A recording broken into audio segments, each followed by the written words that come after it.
आज के समय में हर कोई पर्सनल कार खरीदना चाहता है, या तो खुद के शौक के लिए, या पर्सनल यूज के लिए, या स्टेटस के लिए। लेकिन आज की जो ब्याज दरें हैं उनके हिसाब से कार खरीदना काफी महंगा साबित होता है। लेकिन क्या हम इस ब्याज की मार से बच सकते हैं? तो इसका जवाब है हाँ, हम बिल्कुल बच सकते हैं। चलिए मैं आपको बताता हूँ कि कैसे क्या करना है। तो इसे हम सही से समझने के लिए भारत में सबसे ज्यादा बिकने वाली मारुति की स्विफ्ट डिजायर कार का एग्जांपल लेंगे, जिसकी ऑन रोड प्राइस जयपुर के हिसाब से 7,64,123 रुपये है। अब हम उसका डाउन पेमेंट देते हैं 10,000 और बाकी जो अमाउंट है वो लोन करवाते हैं, उस पर 13% का ब्याज लगता है। तो हम जो टोटल अमाउंट भरेंगे वो होगी 11,82,972 रुपये और हमारी पर मंथ की EMI होगी 14,083 रुपये। तो हम इस लोन पे जो टोटल ब्याज देंगे वो होगा 4,08,849 रुपये। तो यह तो है कार खरीदने का सामान्य तरीका, जो कि लगभग इंडियन इस्तेमाल करते हैं। हमारे पास 2 प्रो तरीके हैं, चलिए उनके बारे में जानते हैं। पहले तरीके में हम कार को आने वाले समय में खरीदने की प्लानिंग करेंगे। तो जो करंट मार्केट रेट है कार की वो है 7,64,123 रुपये। 10,000 रुपये डाउन पेमेंट के लिए हमारे पास अभी अवेलेबल है और अगले 7 साल के लिए हमने जो जैसे EMI चला रखी थी उसी हिसाब से हम आगे इन्वेस्टमेंट चलाने वाले हैं।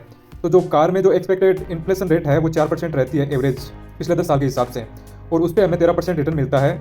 तो 7 साल बाद में हमारे पास रुपये उपलब्ध होंगे 10,31,852 रुपये और पर मंथ जो टोटल इन्वेस्टमेंट है वो होगा 7,419, जो कि 14,000 की EMI से लगभग आधा है।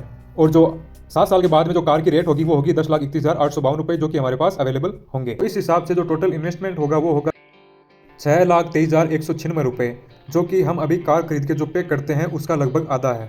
तो अब बात करते हैं बी ऑप्शन की। जैसे हमने EMI कैलकुलेट कर रखी थी 14,083 रुपये की, तो अगर हम उसी EMI को SIP में कन्वर्ट करके 14,083 रुपये पर मंथ सेव करते हैं तो 4 साल में वो रुपये 13% के हिसाब से 8,90,852 रुपये हो जाएंगे, जो कि आने वाले समय में जो कार की रेट होगी उसके हिसाब से फिट बैठते हैं।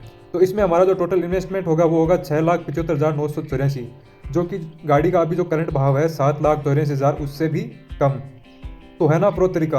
अब इसी का C ऑप्शन है, उसमें आप जैसे EMI भर रहे हैं 14,083 रुपये की, उसी की जगह अगर आप SIP करते हैं अगले 7 साल के लिए और उस पर 13% रिटर्न ब्याज मिलता है, तो जो टोटल इन्वेस्टमेंट अमाउंट होगी वो होगी 11,42,972 रुपये, जो कि हम कार की EMI भरेंगे उसके बराबर है।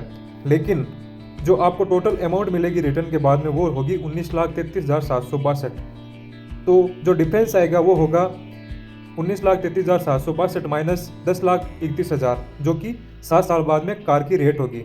तो जो टोटल अमाउंट बच जाएगी वो होगी 9,01,910 रुपये।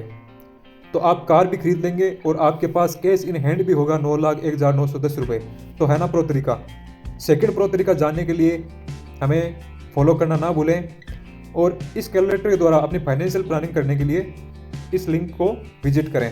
धन्यवाद।